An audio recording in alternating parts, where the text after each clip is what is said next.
Eto na nga, Nay! Naku!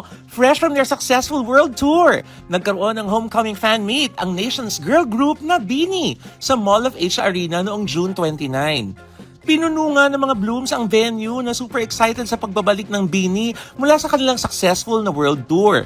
Present din ang mga big bosses na sila Tita Cory Villanes at Direk Loren Jogi.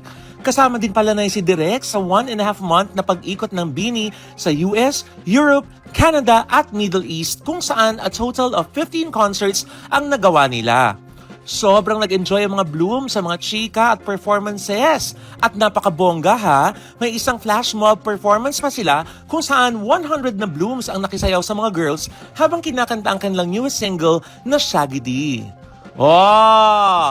Congratulations and welcome home, BINI!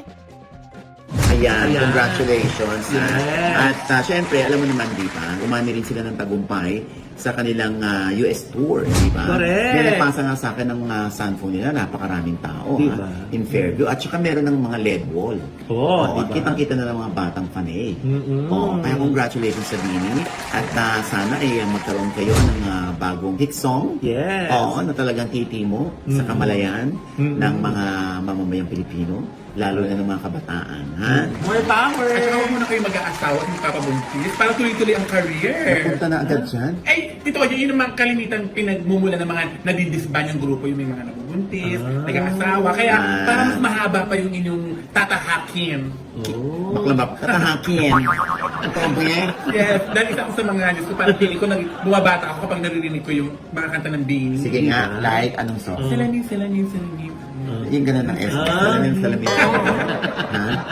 Wag muna tayong umuwi. Ganon. Kanina ba yun? Yes, sa mga Carrera. Yeah. Carrera. Pwede yun, Nay! Sabi ko na nga, hindi ka BINI pa.